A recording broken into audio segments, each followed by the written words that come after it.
नमस्कार दोस्तों, स्वागत है आप सभी का हमारे यूट्यूब चैनल ऑब्जेक्टिव सेंटर पर। इस वीडियो में हम लोग देखेंगे सीएनसी मशीन का जो है कुछ क्वेश्चन देखेंगे, वन लीनियर रहेगा। तो चलिए शुरू करते हैं। पहला क्वेश्चन है कि ऑटोमेशन वह तकनीकी है जिसके अंतर्गत यांत्रिक, इलेक्ट्रॉनिक तथा कंप्यूटर आधारित प्रणालियों द्वारा उत्पादन प्रक्रियाओं तथा उनका नियंत्रण किया जाता है। याद रखिएगा इसे, यह सब वन लीनियर क्वेश्चन है। दूसरा है ऑटोमेशन में प्रोसेसिंग, असेंबली, मटेरियल हैंडलिंग और कंट्रोलिंग एंड इंस्पेक्शन आदि क्रियाएं सम्मिलित होती हैं ऑटोमेशन में। दूसरा है कि ऑटोमेशन के अंतर्गत मानव हस्तक्षेप न्यूनतम या शून्य होता है। ऑटोमेशन में सिर्फ अगर आप लोग न्यूमेरिकल मतलब आप लोग इनपुट दे दिए हैं, इसके बाद उसमें कुछ करने की ज़रूरत नहीं पड़ती है। ऑटोमेशन के अंतर्गत सारा काम ऑटोमेटिक होता रहता है, तो इसलिए यहाँ पे बोल रहा है कि हस्तक्षेप न्यूनतम या शून्य होता है, सिर्फ इनपुट बस देना रहता है ऑटोमेशन में। अब है कि मशीनों को ऑटोमेटिक बनाने के लिए कैम, टेम्पलेट, स्टॉप और इलेक्ट्रिकल ट्रिप डॉग और अन्य विद्युतीय उपकरण और इलेक्ट्रॉनिक युक्तियां प्रयोग की जाती हैं ऑटोमेशन में। कैम इसका इम्पॉर्टेंट रोल होता है, याद रखिएगा। अब नेक्स्ट है कि नम्य स्वचालन यानी कि फ्लेक्सिबल ऑटोमेशन में उत्पादन दर नियत स्वचालन से कम और प्रोग्राम योग्य स्वचालन से अधिक होता है। कम किससे होता है? नियत स्वचालन से कम होता है, और प्रोग्राम योग्य स्वचालन से क्या होता है? अधिक होता है उत्पादन दर। CIM, CIM का फुल फॉर्म क्या होता है? तो CIM का फुल फॉर्म होता है computer integrated manufacturing, computer integrated manufacturing. और कैट का फुल फॉर्म क्या होता है? Computer aided design. याद रखिएगा, ये बहुत पूछा जाता है। कैट का full form computer aided design. CAM का क्या होता है फुल फॉर्म? कैम का होता है कंप्यूटर एडेड मैन्युफैक्चरिंग। कैम का होता है कंप्यूटर एडेड मैन्युफैक्चरिंग। CNC का क्या फुल फॉर्म होता है? Computer numerical control, computer numerical control. याद रखिएगा, अंग्रेजी याद रखिए, हिंदी आपको दिक्कत करेगा ज़्यादा, इसलिए अंग्रेजी याद करिए। CNC computer numerical control. DNC, DNC मतलब डायरेक्ट न्यूमेरिकल कंट्रोल। याद रखिएगा फुल फॉर्म, बहुत पूछा जाता है। और है FMS, FMS मतलब होता है फ्लेक्सिबल मैन्युफैक्चरिंग सिस्टम। एक बार फिर से रिपीट कर देते हैं फुल फॉर्म को। कैम का क्या होता है? Computer integrated manufacturing. कैट का होता है कंप्यूटर एडेड डिजाइन। कैम का होता है कंप्यूटर एडेड मैन्युफैक्चरिंग। CNC का होता है कंप्यूटर न्यूमेरिकल कंट्रोल। DNC का होता है डायरेक्ट न्यूमेरिकल कंट्रोल। और FMS का होता है फ्लेक्सिबल मैन्युफैक्चरिंग सिस्टम। अब आते हैं नेक्स्ट क्वेश्चन पे। है DNC कंप्यूटर एक साथ एक से अधिक मशीनों को निर्देश देता है और डेटा को एकत्र तथा उसका आकलन करता है। अब है नेक्स्ट कि CNC कंप्यूटर केवल एक ही मशीन को कंट्रोल करता है और डेटा एकत्र करता है। जो CNC मशीन होता है वह केवल और केवल एक ही मशीन को कंट्रोल करता है और डेटा एकत्र करता है। और है कि CNC मशीन कंप्यूटर मशीन के साथ ही जुड़ा होता है। जो CNC होता है वह कंप्यूटर मशीन के साथ ही जुड़ा रहता है। अब है नेक्स्ट, DNC कंप्यूटर केवल मशीनों को ही कंट्रोल नहीं करता है, बल्कि जो मैनेजमेंट इंफॉर्मेशन सिस्टम की तरह भी कार्य करता है। याद रखिएगा कि जो DNC कंप्यूटर होता है यह केवल मशीनों को ही कंट्रोल नहीं करता है, बल्कि प्रबंधन सूचना तंत्र की तरह कार्य भी करता है। ये बहुत इंपॉर्टेंट है। NC मशीन औजार के लिए पार्ट प्रोग्राम को कोड भाषा में टेप या फ्लॉपी डिस्क पर प्राप्त किया जाता है।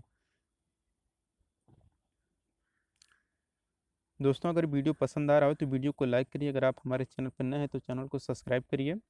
बाकी हम इस पे CNC मशीन पर ऑब्जेक्टिव क्वेश्चन लाएंगे जो कि लाइव टेस्ट रहेगा, तो आप लोग उसमें ज़रूर आइएगा।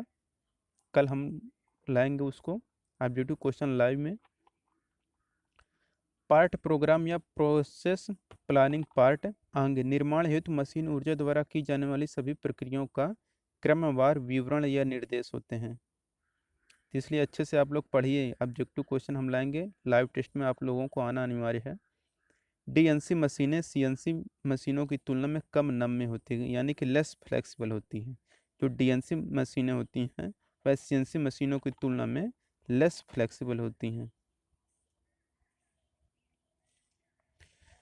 मशीन सेंटर वे संख्यात्मक नियंत्रण मशीनें हैं, यानी कि न्यूमेरिकल कंट्रोल मशीनें हैं, जिनके द्वारा विभिन्न प्रकार की मशीनिंग क्रियाएं कार्यखंड की विभिन्न सतहों पर एक ही सेटिंग में की जा सकती हैं। कितने? सिर्फ एक ही सेटिंग में की जा सकती हैं, यहाँ पे ये इंपॉर्टेंट है। अब है कि मानव के समान कार्य करने वाली स्वचालित मशीन को हम लोग रोबोट कहते हैं। जो मानव के समान कार्य करेगा स्वचालित मशीन, उसे हम लोग रोबोट बोलेंगे, रोबोट। रोबोटिक्स मशीनों में इंजीनियरिंग की 3 शाखाएं होती हैं। वो कौन कौन सी शाखाएं होती हैं? रोबोटिक्स में इंजीनियरिंग की 3 शाखाएं यूज की जाती हैं। उसमें रहते हैं, एक तो मैकेनिकल इंजीनियरिंग, इलेक्ट्रॉनिक इंजीनियरिंग और कंप्यूटर इंजीनियरिंग। ये तीनों मुख्य भूमिका निभाती हैं। रोबोट में रोबोटिक आर्म को 3 अक्षों में, यानी कि लीनियर और रोटेटरी गति करने की स्वतंत्रता रहती है। तीनों अक्षों में जो रोबोटिक आर्म रहती है वह तीनों अक्षों में लीनियर मोशन भी कर सकता है और घूर्णी मोशन यानी कि रोटरी मोशन करने की स्वतंत्रता रहती है, मतलब वह किसी भी डायरेक्शन में मुड़ सकता है। अब है कि वे संख्यात्मक नियंत्रण मशीनें, यानी कि न्यूमेरिकल कंट्रोल मशीनें, जिनमें मशीन कंट्रोल यूनिट MCU मतलब मशीन कंट्रोल यूनिट के साथ पर माइक्रो कंप्यूटर प्रयोग होता है, उसे हम लोग CNC मशीन कहते हैं। CNC मशीन किसे कहते हैं? वे संख्यात्मक नियंत्रण मशीनें जिसमें मशीन कंट्रोल यूनिट के स्थान पर माइक्रो कंप्यूटर जिसमें यूज किया जाएगा वही हमारा क्या रहेगा? CNC मशीनें कहलाएंगी। CIM के अंतर्गत, यानी कि कैड या कैम के द्वारा होने वाले सभी क्रियाकलापों के साथ साथ व्यापारिक क्रियाकलाप भी आते हैं। कैड या कैम के द्वारा होने वाली सभी क्रियाकलापों के साथ साथ व्यापारिक क्रियाकलाप भी आते हैं CIM के अंतर्गत। याद रखिएगा कि CIM के अंतर्गत कैड और कैम तो आएंगे, साथ साथ व्यापारिक क्रियाकलाप भी आता है। अब है कि ऑटोमेशन अपनाने से उत्पादों के रिजेक्शन में भारी कमी आती है, यानी कि रिजेक्शन कम होता है ऑटोमेशन अपनाने से, क्योंकि वहाँ पे आदमी का काम रहता नहीं है, सारा काम ऑटोमेटिक मशीन करता है, इसलिए वहाँ पे रिजेक्शन में बहुत कमी आती है, मतलब बहुत कम रिजेक्शन होता है वहाँ पे।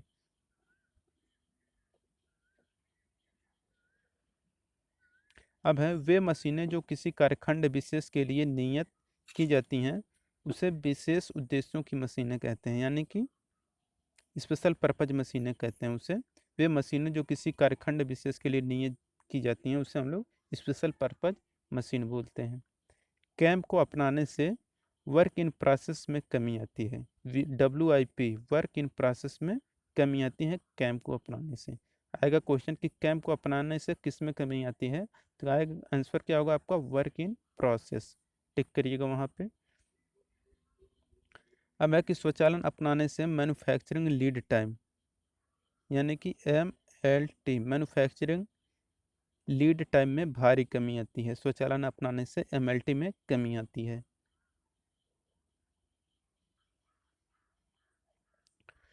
अब है कि स्वचालन अपनाने से मानव कौशल में कमी और प्रारंभ में लागत अधिक आती है। जो स्वचालन होता है यानी कि उसमें सारा काम मशीनों का रहता है, तो भाई मशीन है तो भाई मशीन के लिए क्या पैसा खर्च करना पड़ेगा, इसलिए कह रहा है कि प्रारंभ में लागत तो अधिक आती है लेकिन कौशल में कमी, मानव कौशल में कमी, यानी कि आदमी की ज़्यादा ज़रूरत नहीं रहती है।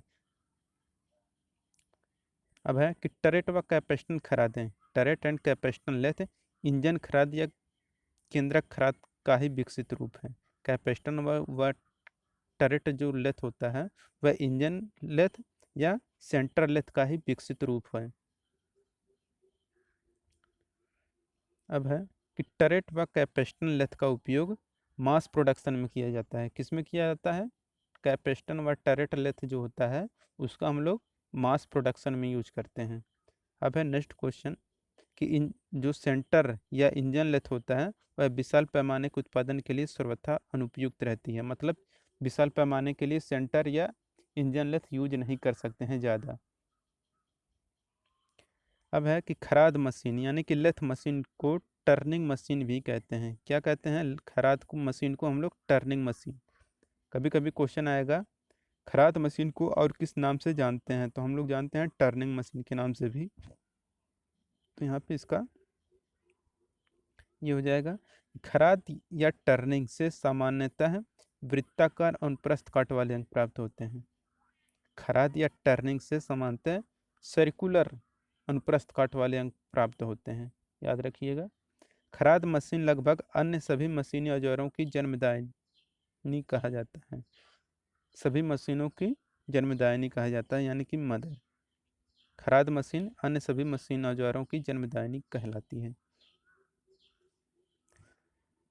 संख्यात्मक नियंत्रण मशीन औजार यानी कि न्यूमेरिकल कंट्रोल मशीन टूल ऐसे ऑटोमेटिक मशीन औजार हैं जिन पर पार्ट निर्माण संबंधी सभी क्रियाएं संख्यात्मक नियंत्रण प्रणाली पर आधारित होती हैं और ये नंबर अक्षरों यानी कि नंबर लेटर और सिंबल की सहायता से नियंत्रित होते हैं। किन किन 3 चीज़ों से? नंबर से होगा, लेटर से होगा और सिंबल से होगा। इन तीनों के द्वारा कंट्रोल होती हैं एनसी मशीनें जो रहती हैं। अब है एनसी मशीनों में मशीन की विभिन्न गतियों या क्रियाओं यानी कि टूल या जॉब का नियंत्रण कोड भाषा में पंच की हुई कागज का टेप यानी कि punched paper tape, card, magnetic taper और फ्लॉपी डिस्क के द्वारा किया जाता है। अब है कि मशीनिंग सेंटर एक ऐसा संख्यात्मक नियंत्रण मशीन औजार है जो अनेक प्रकार की मशीनिंग क्रियाओं जैसे ड्रिलिंग, रीमिंग, टैपिंग, बोरिंग और मिलिंग आदि करने में सक्षम होता है।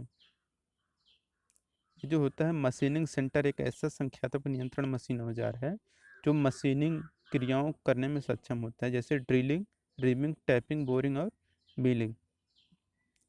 देखिए यहाँ पे ये क्वेश्चन बहुत इम्पोर्टेंट है कि ऑटोमेटिक टूल चेंजिंग यूनिट की टूल मैगजीन यानी कि टूल मैगजीन में 60 औजार तक लगाने का प्रबंध होता है। कितने? 60 औजार तक लगाने का प्रबंध होता है, याद रखिएगा 60 औजार। रोबोट के 3 मुख्य तत्व होते हैं। कौन कौन से रोबोट के 3 मुख्य तत्व होते हैं? आपका तो मैनिपुलेटर पहला हो गया, दूसरा कंट्रोलर, तीसरा टूलिंग। रोबोट के 3 मुख्य भाग क्या क्या हो गए? मैनिपुलेटर, कंट्रोलर और टूलिंग। अब है डीएनसी में बीटीआर सिस्टम में कंप्यूटर का कनेक्शन टेप रीडर के पीछे किया जाता है। टेप रीडर के पीछे किया जाता है किसका?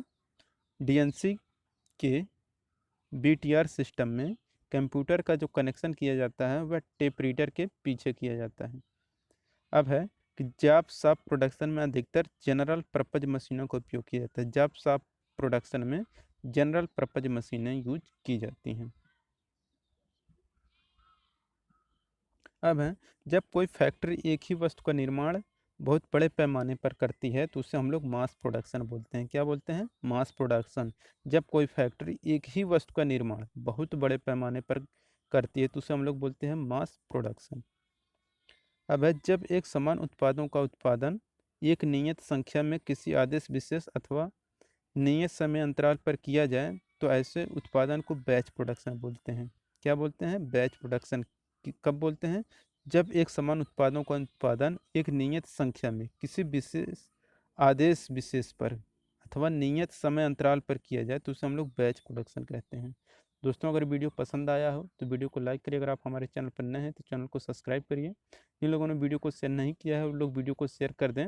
बाकी आप लोग लाइव टेस्ट में ज़रूर रहें, उसमें सीएनसी मशीन के ऑब्जेक्टिव क्वेश्चन रहेंगे। Thank you.